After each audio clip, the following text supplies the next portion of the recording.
along with the Bill of Rights we mentioned, and the Civil Rights Act and the Voting Rights Act. And it prohibits discrimination in hiring and firing and promotions and harassment and training and wages and benefits and all of that. It enforces the law that prohibits discrimination against people based on all of those things, based on race, color, religion, sex, nationality, origin, age, disability. I'm glad they put age in there. That's become more important to me. But also prohibiting discrimination based on genetics. And so we have those laws in place. Some may say, well, the system is still rigged. You can use those laws to your advantage. You need to be knowledgeable about them. If you have to, you're in a situation where that's called for. A few years ago, our granddaughter was in a situation where she was the only black female, and her male counterparts had gotten a raise, and they were talking about it. She heard them talking about it. And she didn't get a raise. She was being discriminated against. I don't know if it's because she was female or black or both, but she went to the what's it called again? The EEOC, Equal Employment Opportunity Commission. She went to them and reported it, and pretty soon they came back and righted the wrong that they had done to her, and they I think even gave her back pay because of that. And so the laws are there to protect people, and people may not use them, but they're there. And so I don't think it's fair to blame the system if the laws are there and you're not using them. It's up to you to use them if you need to, but we need to inform ourselves about those things as well. Any other comments about this question before we move on? We've covered it pretty thoroughly, I believe, from both standpoints. And we've emphasized strongly that God is not a respecter of persons. We showed that from Galatians 2 when Peter practiced segregation and Paul rebuked him to the face because he walked not uprightly according to the gospel. So there was something about the gospel that Peter violated when he segregated himself from other Christians who had been saved by the blood of Christ, just as he had. So God doesn't make those distinctions that men often make. Our next question, what evidence makes a person conclude that conscience is not present in the animal creation?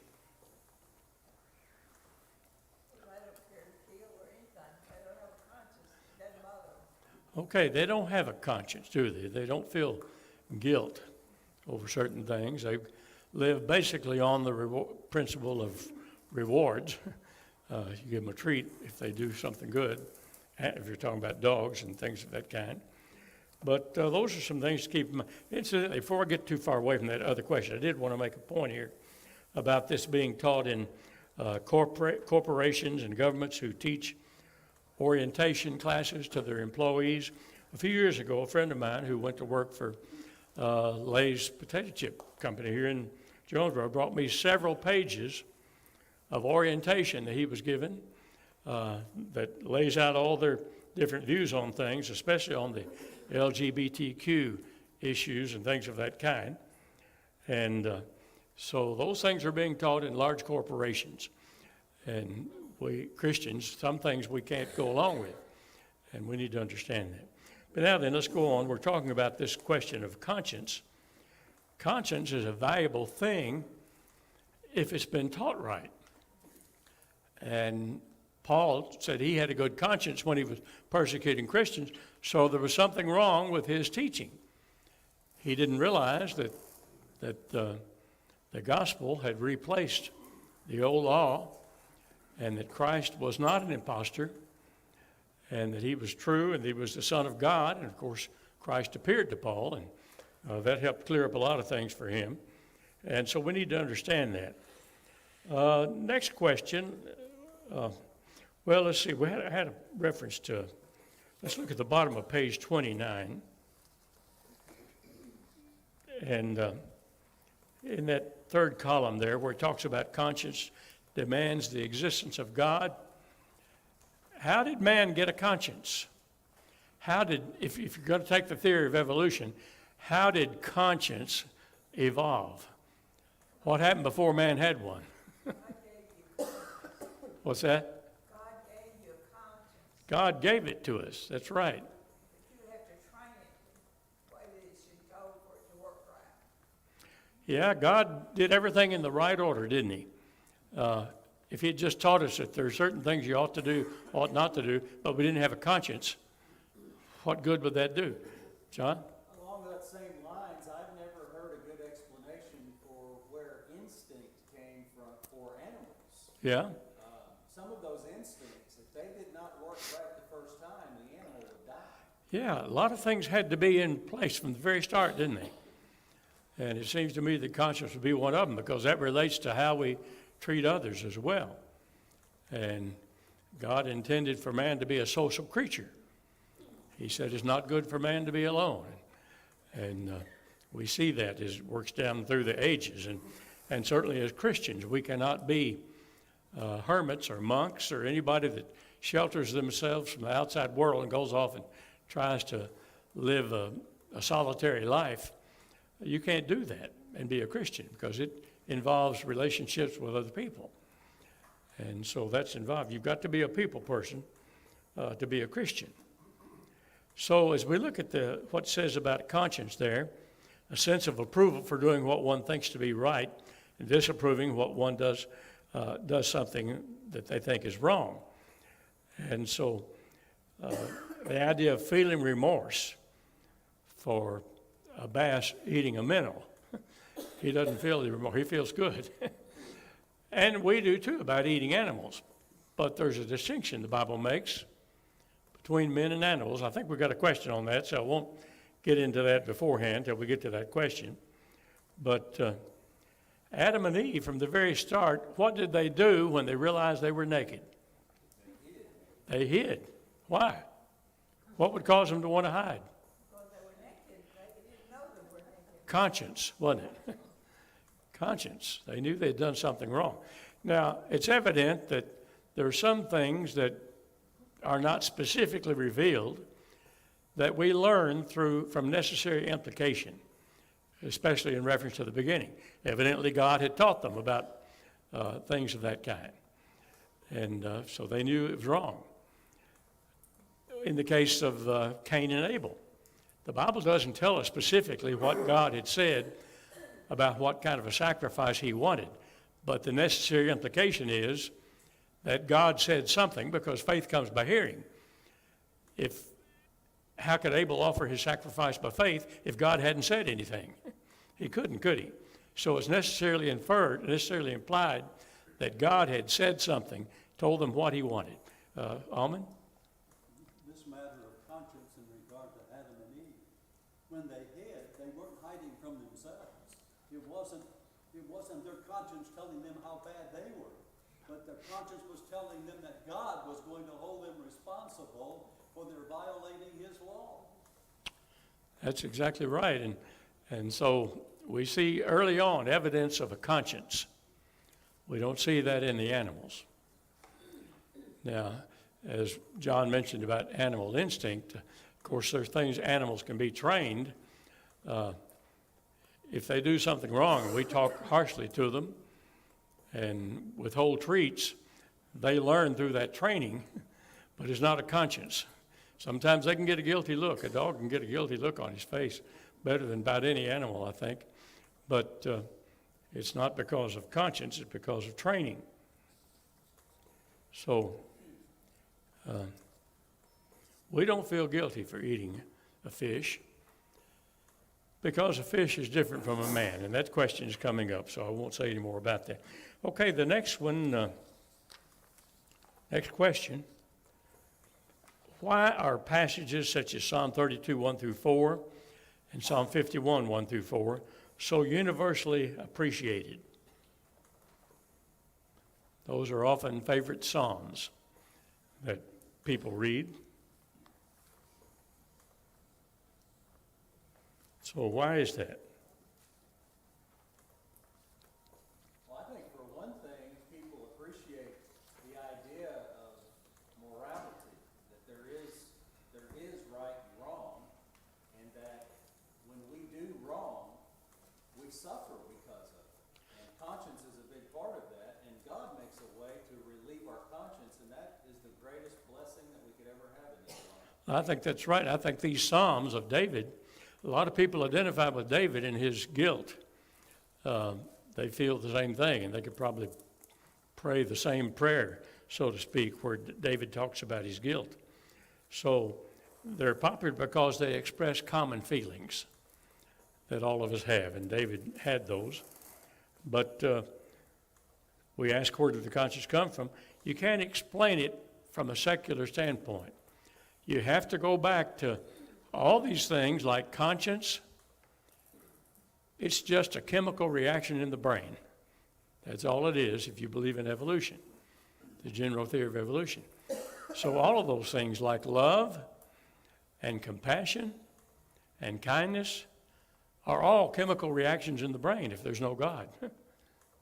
And this is one of the really weak points, I believe, of evolution and atheism, is that it can't explain those things. Science only deals with the physical world. And those are not physical things. Those are concepts and lofty thoughts, and they're sublime. And they aren't dealt with by dealing with the physical world.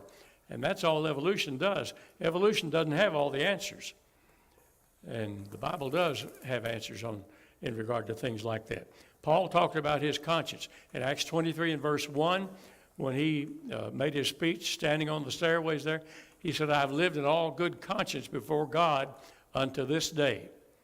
And I think the next chapter he says that he had a conscience void of offense always toward God and man always. He always had a good conscience, even though he's doing things wrong. So conscience is a value once you know right from wrong, but it can be misleading if you don't. Well, that's an important point too. Paul was faithful to his conscience even when it was educated wrong. He talked about the Gentiles in Romans 2 verse 15, that their conscience either excused them or accused them. And whether that thing is educated right or wrong, if you ignore that thing when it accuses you long enough, it quits working right. That's a good point to consider, because you can sear your conscience. That phrase is used over in 1 Timothy, that how you sear your conscience, kind of like branding of cattle like cowboys used to do out west. That brand, of course, it hurts when they put it on there, but that brand becomes tough to where there's no feeling there. And people kind of experience the same thing. If they learn to play a guitar or a banjo or some kind of a stringed instrument, they develop calluses on their fingertips to where it doesn't hurt. But when they first start, boy, those wires, they're miserable. Your hands can be miserable. Until you learn and you build the calluses up, you don't feel anything. That can happen to your conscience. And that's not a good thing when that happens. But the way it happens is you continue to violate it and ignore it. Eventually, it becomes useless to you. And it has been seared and of no more value. So it's always important that we keep the conscience tender and not callous it over. Dick, Yes, Almond? just wanted to add this too. A moment ago I said you can't, they were hiding from God. But it's also true that we have to almost wish we could hide from ourselves. Our conscience is such a strong thing when we feel like we've done something wrong, and really serious wrong. I mean, every time we think about it, it just makes us feel so miserable. We can't hide from ourselves. Besides knowing we can't hide from God, and the two just blend together and really make us terribly miserable.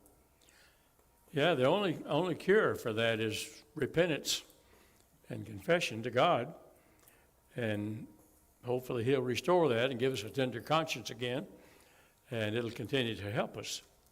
But if not, then we've calloused it over to where it's not of any value anymore. Yes, I'm sorry, okay, I'm sorry, Sherry? I just wanted to elaborate on what the brother was talking about. If you were asking the question about the passages in Psalms, and I can tell you that those two passages or those two chapters are the things that I relate to the most, and I think that's why universally they're acknowledged, because going along with what Brother Almond said, in 51 it says, "For I acknowledge my transgression, and my sin is ever before me." And that goes along exactly with what he's saying, because we we know because we've been taught, but this is relatable in life right now, in chapter 51 and also in the Psalms 31. It acknowledges that we know that we've done wrong and that we're asking for God to give us strength and forgiveness in both of these Psalms. And if you'll go back and read it all the way through, both of them, you'll understand why it speaks to us now and is used so much. I have worn out my Bible almost in this Psalm. Well, that's interesting. And one thing that you talked about there that's implied, although David at this point had been forgiven, he said, my sin is ever before me. That's the scar. It leaves a scar. And we have our scars, and those things may be before us. We have been forgiven. We're not guilty of that anymore. God's forgiven us. But the scar is still there. And I believe that's what David was talking about there. The scar was there. And There's so many preachers who say that when God forgives you, you gotta believe it and you can't feel bad about it when you even think about it. That's not possible for our minds and hearts. no, we can't forget that. But as you said, that scar is still there, and every time we think about it, it is as real to us as when we did it. We see that in the life of the Apostle Paul, don't we? Paul had his scars, and he often mentioned the fact that he had been a persecutor of Christians and that he wasn't worthy. He was the least of the apostles and didn't deserve it. Yes, Brother Richmond. Having your sins forgiven don't change the consequences. Having your sins forgiven does what? Doesn't change the consequences. Yeah, that's right. It doesn't change the consequences. If a person has committed a crime that's punishable by imprisonment, then he may be forgiven of that, but he may still have to do the time. And that's the case. That's the nature of the case. That's also true regarding certain transmitted diseases that were brought on by sinful conduct. You may still have to suffer the consequences of that, even though you've been forgiven. John? One of the neat things, though, about Paul is that he said he felt like he was the least of all the apostles because he persecuted the church. But he said, I am what I am by the grace of God, and his grace was not in vain. He used the scar to drive him on to even better service for the Lord. I'm glad you brought that up because, yeah, we need to read the rest of that, don't we? And that's really the answer for all of us, isn't it? That is by the grace of God that we got to where we are. And it'll be by his grace that we continue and go on home to heaven when it's all over. Okay, next question, number 20. We've already answered that. Where does conscience come from? How does the atheist explain it? We talked about the chemical reaction of the brain. Number 21, and it comes from the great lawgiver. He gave us that law. Number 21, as you see the rising influence of secularism in American culture, what do you foresee for our future country? Disaster. Not good, is it? If we continue on our present course, of course, a lot of things can happen. We don't need to underestimate the power of God. We saw what he did for Nineveh. I don't know if that'll happen here or not, but we know God is able. And he was able to. Nineveh repented in sackcloth and ashes. That's a big key to it.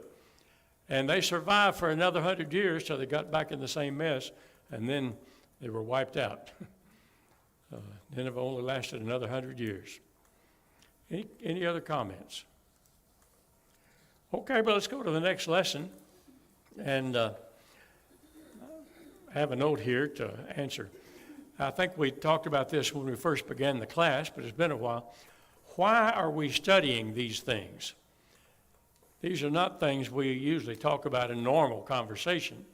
But why are we? The elders wanted us to study this, but aside from that, why else should we study this? To teach others, to try to change their way of thinking. If we don't know how they think about certain things, we can't talk to them about the biblical. We've got to know both of them. That's right. We need to know what it is we're opposing as well, don't we?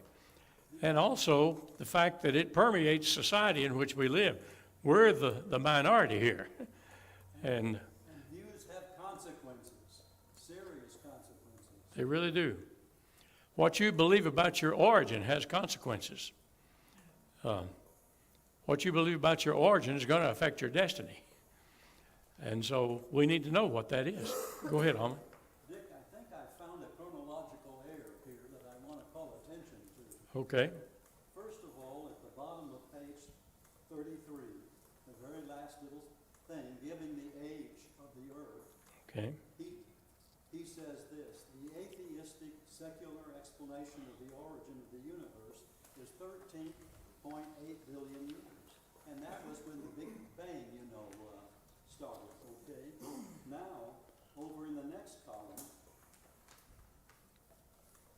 the last paragraph, he says, in popular language, no, just a moment, I want to go down in that first column here on page 34. He Okay. says it took at 13.8 we have the Big Bang Theory, and then it took 10 to 10.3 billion years to dissipate. Now that would take us down to about 3 billion years ago, wouldn't it, for life to appear on the earth? Yeah. But look at what he says here in the second column, the last one. In popular language, about 10 to 10. Wait, where, okay, I see where you are. Yeah, middle column, yeah. A one-cell organization was formed. Up here in the other column, he says it was after it cooled that long, from 13.8 for one cell to occur. So it wasn't 10 or 10.3 years ago that the one-cell organism formed. Yeah, he says that's when the Big Bang happened. That was that was the time when it cooled after the Big Bang. Yeah. Yeah, it wouldn't have been 10.3 billion when the one-celled organism, they say, I think they would say that's about 3 billion years ago. Not that it makes a whole lot of difference, give or take a few billion, so what's that? Give or take a few billion, or trillion if you want to. And then we've got some more later scientists who have decided that wasn't even enough time. We need more time for evolution to have occurred. They believe by spreading it out over billions of years and little tiny changes incrementally over billions and billions of years that it can happen. But they can't envision it happening in a short period of time, so they need more and more years. And some of them have finally said there wasn't enough time here. It happened in outer space and life was brought here. They've got any evidence for that? No, they don't. It's just putting it off to another place, trying to prolong it, and we can see what they're doing there. Yes, Alman? Brother Mike said about science, what science does, true science, and it's very true. He said this, that a scientist, or one who has that kind of a mind, if he sees a problem, he tries to think about what's the cause of that problem. And if he can come up with any kind of hypothesis to explain the problem, he has to test it and see whether, it really confirms his viewpoint or not. And if it doesn't, he has to reject it. Now he can go on and test it again, if he thinks he missed something.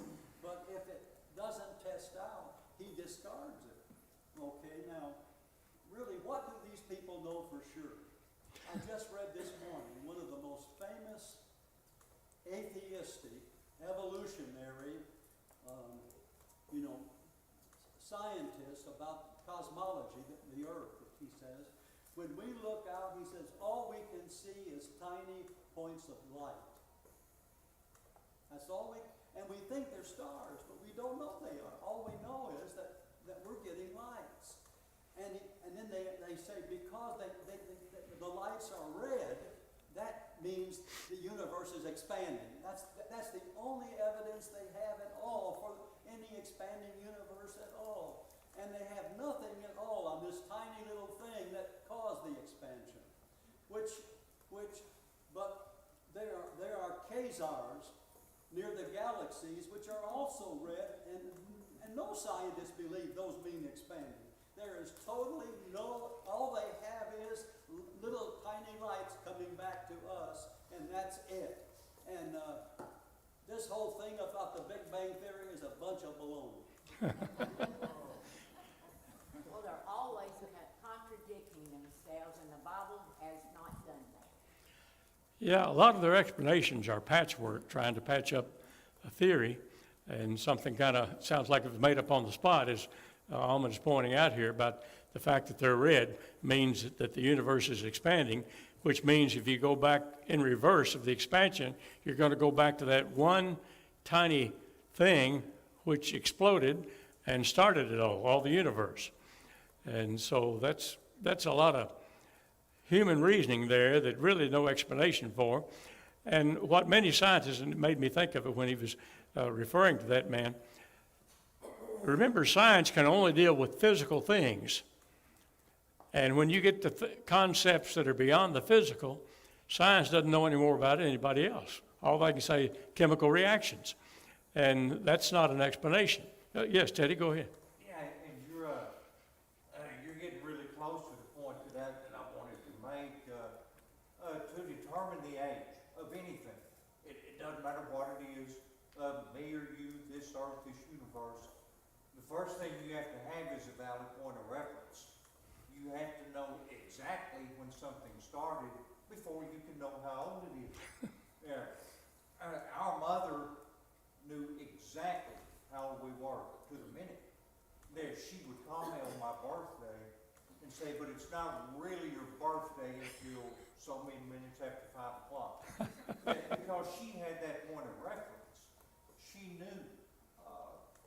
Our scientists don't have that point of reference. The Bible gives us the point of reference when it says, in the beginning, God created. There's our point of reference, and it's all we need. And you're right, they keep changing the dates, they keep changing the estimates. The theories evolve because they have no point of reference to work with. Right, and your mother had a point of reference. She was there. She was there. Who was there at the Big Bang? It's not repeatable, not observable, not testable, not falsifiable. It doesn't qualify on any of the scientific data that things are proved to be scientific. And so we can't accept it. It's not an adequate explanation. Plus, we're going to get into some other things that the Big Bang actually believes that matter is what was eternal, not mind. And we'll talk about that some more in just a minute. But they've even changed on that. Now they're saying that the universe is self-creating and that it was created from nothing. And it did it itself. Looks to me like if something is self-creating, the self had to be there to do it before self existed. You know, which sounds almost like God. Yeah, that kind of comes back under that category I think you made a while ago. Baloney. Kathy? Well, for years, our kids have had to deal with this scientific, and parents have had to deal with it, this science stuff in the classroom. That has not affected them personally. But now, the social issues that are getting into the school system and into society could eventually affect our children. And I think that's why we need to be aware. Time may come when children are ridiculed for being Christians. Less and less kids in the classrooms are attending church anymore. A teacher can ask her students, how many children in this classroom attend church? There might be 2 or 3.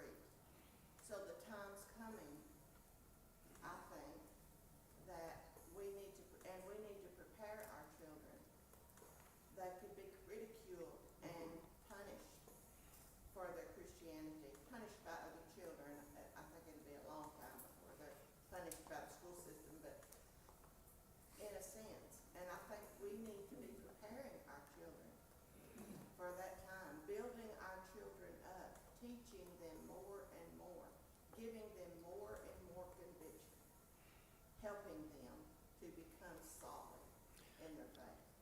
Well, what Kathy's just said points out that your beliefs have consequences. The secularism that goes along with the Big Bang Theory and evolution and all that is coming home in the consequences we see with our children in classrooms. Some of the things that they're being taught and being bombarded with, especially with the LGBTQ philosophy that's being advocated and really pushed in many educational systems across the country. And so that makes us aware. And so we've got to try to stay ahead of the game and stay informed of what's going on. And that's why we're studying this subject. I wish we had more of the young parents in here studying it with us. And even what they watch on TV and hear people talk. I heard, I mean, she's a woman by birth, but anyway, she adopted some children, and she said, you know, that her daughter came to her and said she wanted to change her name. And she said, why do you want to change your name? And she said, because I'm not a girl and I'm not a boy. And I think my name is, you know, gender specific. Of course, her name was Dakota. I mean, that's like a state, you know. Yeah. But anyway, she said, well, what do you want to change your name to? And said, she thought for a minute, and she said, Clay. Clay. But, I mean, she wasn't wanting to change her gender. Yeah. She just didn't want to, what she thought was a gender specific name. And so, and this person is a, you know, famous person. And so she said, well, you know, when our children talk, we need to listen to them. Well, you know, it gets back to who's the parent. You know, are you gonna let your children, that's why God gave children parents, is because children don't know until they're taught. And, you know, we've grown up, you and me and several in here, grew up in a society that wasn't like what it is today. And a lot of our children, you talk about these young parents, their children are growing up in a totally different atmosphere. And if they're not grounded, like Kathy said, they're not gonna know the difference. And it's gonna sound good. You know, every little kid's gonna come and say, well, I wanna change my name. Well, you know, if they hear that person, you know, and they know that they're a celebrity, because those people seem to carry weight as far as influence. And we need to be their influences, you know, as grandparents and as great-grandparents and their parents. You know, we all need to be united in how we're teaching them. That's why we don't have discipline like, you know, like we had when we were growing up, because you can't discipline. You know, that's abuse. You know, you can't discipline. You can have a timeout, but it can't be too long. Yeah. You know, I mean, you just have to, I mean, I admire the parents that we have in this congregation that are trying to, you know, discipline their children and teach them that certain things you just don't do. You don't do in worship service, and you don't do it, you know, outside of worship service. There are just things you don't do. And There are consequences, just like we talked about before. an interesting thing about that too, you can almost envision the time coming when time out is considered cruelty. Well, it is if it's too long. Yeah. You know, now. Yeah. Dick? Yes, I mean, as parents, we all know this, that our small children were incurably curious. They just asked all kinds of questions and drove us to distraction by asking us questions. And we were not very good teachers. You will eventually, you know, learn this in school or something like that. And school is about the worst place for them to learn these things. We ought to take it seriously that they want to know, and they also need to know how these things fit together. And it's only by their asking questions that we know that these are problems to them, and we need to do with it. I mean, right at the moment, we need to teach them something about it until finally it just builds up into a system with them, and that nothing else will shake it. that's right. I think that's what we've got to do. And the school system is very limited.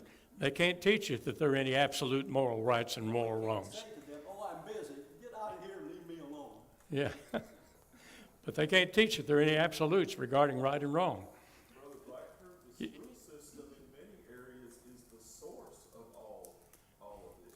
Well, it's being spread that way through corporations and even government entities. But you've got people from the National Education Association who they have a unit of educators who go out and teach teachers how to teach all this gender ideology and everything, trying to undermine everything your parents are doing, and to teach them that your parents are your enemies.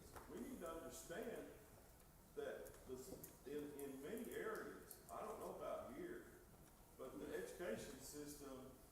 is our enemy in many respects. Well, the ones that are in control, yeah. And they are just instruments of the state. Everything is just simply about doing away with the concept of God. And once you do that, then the state becomes your God. And that's what socialism is. Well, that's true. And we need to understand that this doesn't indict all teachers. Not all teachers go along with the NEA, National Education Association. It's the so-called progressives that have gotten in control of that organization, and there are many people who don't go along with that, but look who's in control. Same kind of thing with us and the government itself. There are three letters that we often see in connection with this, and often with the critical race theory, and that's DEI, and that means diversity, equity, and inclusion. And when you really get studying what they mean by all that, it's not what it seems on the surface. And so we've got to stay informed about those things as well. Well, that was the first bell, was it? Okay, well, let's go ahead and get to these questions on page 37. Why should one compare the Big Bang Theory to the ancient creation myths of Babylon and Egypt? Because it is a myth. Okay, and one of the things in common with the Big Bang Theory and evolution is that they believe that the universe created itself. You mentioned that earlier. That's now a view of some evolutionary scientists, that the universe is self-creating. Well, In the Egyptian myth, Atrium created himself. in Yeah. the Egyptian myth, they have all this water, and they have all of a sudden an island coming up in it, and they're, according to the myth, we're not sure whether the God is down in this, Yeah. in this earth, or on top of it. It seems as though they think he's in it, then he has to come up and start doing things. But so much is already there, that isn't accounted for. I know it, and of course we can see that with those myths. Let's try to get to the next question. What has led 21st century scientists to believe that the universe had a beginning?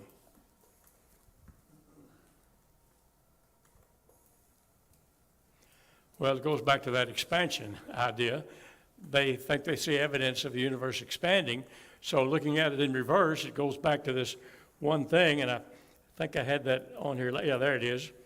That's a 8.5 by 11 cover of Discover magazine back a few years ago, and that little dot there in the middle was supposed to be the actual size of this whole universe and all the different galaxies and different other universes or whatever was all contained in all that.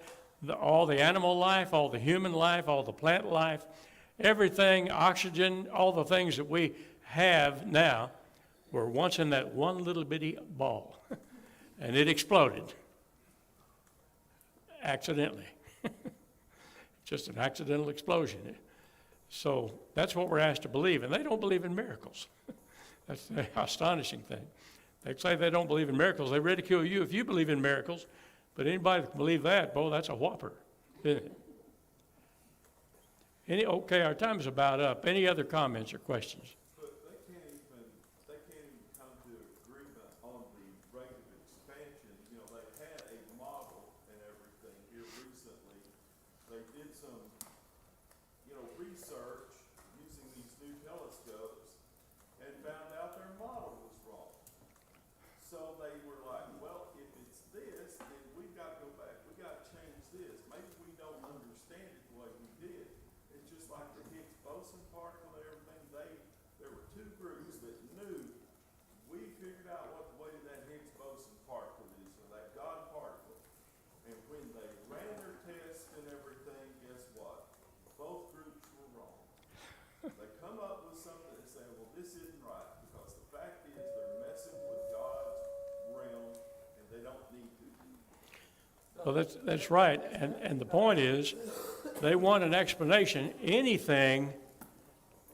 explanation but this.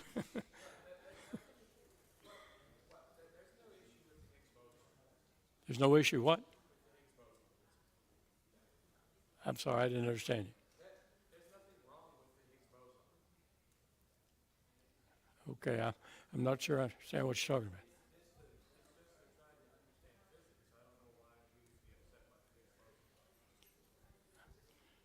Okay, they're trying to understand physics, you say, then. Well, that's something to think about. Our time is up. We have a week to think about that, so let's think about it.